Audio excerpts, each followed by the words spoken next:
mag-jogging tayo ngayon sa Alcaraza.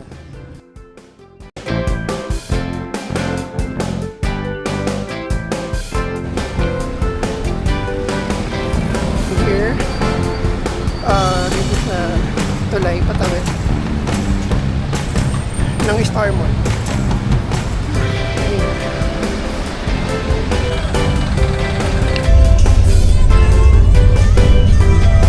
Ayan, kakababa ko lang ng jeep. So, nandito na ako ngayon sa Tungkok, papunta ng Alcaraza.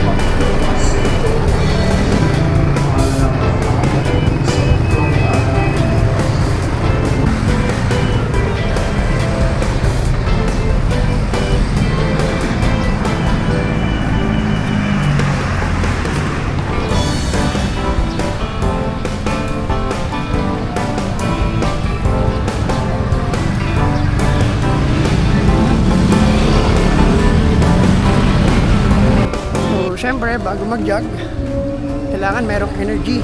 Kung magmamalunggay, pandesal muna tayo. Style. Malunggay pandesal. Hey! Come on! Tinapay para almusal. Malunggay pandesal. Pandesal. Walang halok na chemical. Hey! Isa sitaw. Lamig kayo. Gusto kayo. So, nandito na ako sa likod ako naman sa Qualimed. So, ito yung daanan na.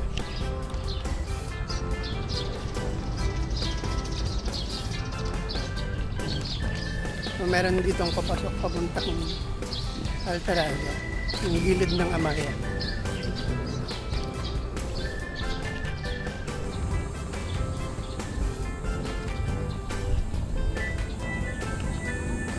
Ayan, so ito yung likod ng Qualimed. Patagos ng dito sa may gilid ng Amaya.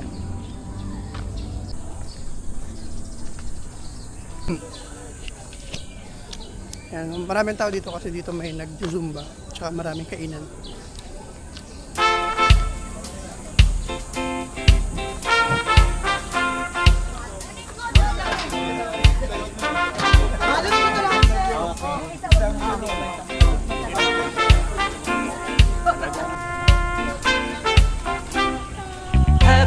I'm happy, I'm so full of joy. Happy, I'm happy. So nag-walk lang muna ako kasi meron pa ako iniinom. Wala masyadong tao ngayon kasi medyo late na ako pumunta. So siguro naging uwian na yung iba.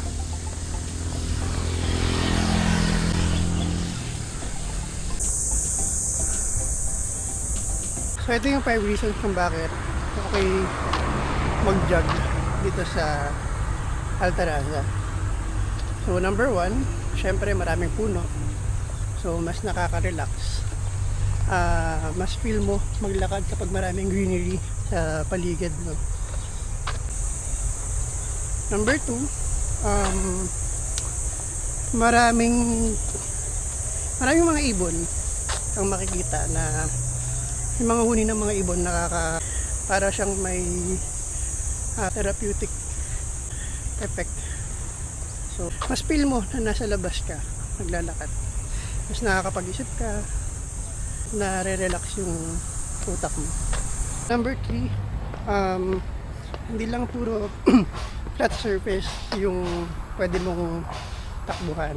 So, meron ding mga pataas, pababa. So, mas na-challenge and mas na-enhance yung endurance kapag tumatakbo kasi magkakaiba yung slope ng area, kaya mas for me okay mag-jogging dito. So number 4, maganda yung community since nasa loob siya ng Alcaraza. It's actually owned by Ayala Land, no? So may mga subdivisions dito pero yung itong pinaka walking area, yung jogging path nila, inaalaw naman ng Alcaraza. Pero merong time, so from I think 5 AM to 8 AM, then pag afternoon 4 PM or 3 PM until 8 or 9 PM. And for the number 5 Syempre merong kainan dito. So nandun yung binilihan natin kanina ng pang lemon. So yun, so after mag-jog, maraming mga choices of food na pwede mong pagpilian, no? Especially dun sa mga kunwari nagja-jogging pero kainan lang pala yung pinunta. 3 kilometers. Duration. So that's it. Yeah, I just want to document my jogging today. Okay.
Medyo mainit na. Uwi muna ako. Kasi late na rin ako nagpunta dito. So next time, try kong mas agahan.